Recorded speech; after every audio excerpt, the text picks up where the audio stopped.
Hi friends, welcome to premium fire facts. ఈ రోజుల్లో relationships ఎలా ఉన్నాయంటే, మీరు ఎవరి లైఫ్లోకైనా వెళ్ళాలనుకున్నప్పుడు ఒకసారి ఆలోచించి వెళ్ళండి. బతుకున్నంత కాలం నరకం అనిపించడం ఎలా అంటే, ఒకరొక మనిషిని చంపాలనుకొని అది ఆ మనిషికి జీవితంతో నరకంగా ఉండాలని అనుకుంటారు. గన్తో కాలిస్తే 1 మినిట్లో చనిపోతారు. అదే కిరోసిన్తో కాలిస్తే ఒక గంటలో ప్రాణం పోతుంది. కానీ జీవితంతో నరకం ఎలా ఉంటుంది? ఉండదు కదా. ఒకరి లైఫ్లోకి వేరే వాళ్ళు వెళ్ళి సంతోషంగా కొన్ని రోజులు గడిపి ఒక బ్యూటిఫుల్ లైఫ్ చూపించి వాళ్ళు బాగా నమ్మిన తర్వాత వాళ్ళ జీవితం నుండి బయటకు వచ్చేస్తే ఆ బాధ చనిపోయేంత వరకు నరకంగానే ఉంటుంది. నిజమే కదా.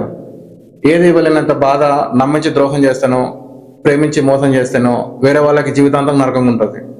సో ఎవరి లైఫ్లోకైనా వెళ్తున్నప్పుడు 1-2 సార్లు ఆలోచించి వెళ్ళండి. మీ బాయ్ ఫ్రెండ్ని లేదా గర్ల్ ఫ్రెండ్ని చూసి ఎగ్జైట్ అవుతున్నారంటే తగ్గించుకోండి. అది చాలా తప్పు.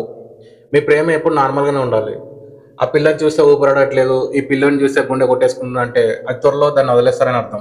నిన్ను నువ్వు ప్రేమలో పడు, చేసే పని ప్రేమించు, బాగా సంపాదించు, నిన్ను బాగా ప్రేమించవని హ్యాపీగా చూసుకో.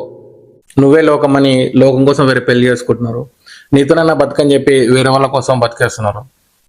నువ్వే నా ప్రపంచం అని చెప్పి వేరే వాళ్ళ ప్రపంచంలోకి వెళ్ళిపోతున్నారు.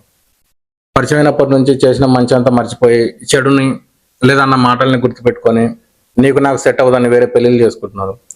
సో అబ్బాయి అయినా అమ్మాయి అయినా నువ్వు మొబైల్ నెంబర్ బ్లాక్ చేస్తున్నారు లేదా వాళ్ళ లైఫ్ నుండి నేను బ్లాక్ చేస్తున్నారు అంటే నువ్వు ఇంకెందుకు మాట్లాడడానికి ట్రై చేస్తావు. ఒకవేళ మాట్లాడినా మళ్ళీ కొన్ని రోజుల తర్వాత మళ్ళీ బాధపడతావు.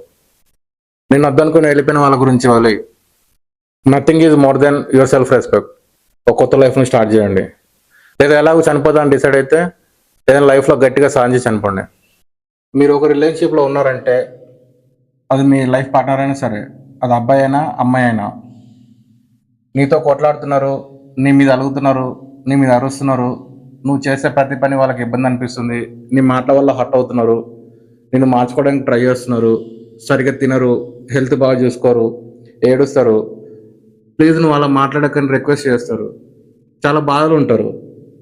అలా చేసే వాళ్ళు కొన్ని రోజుల తర్వాత సైలెంట్ అయిపోతారు.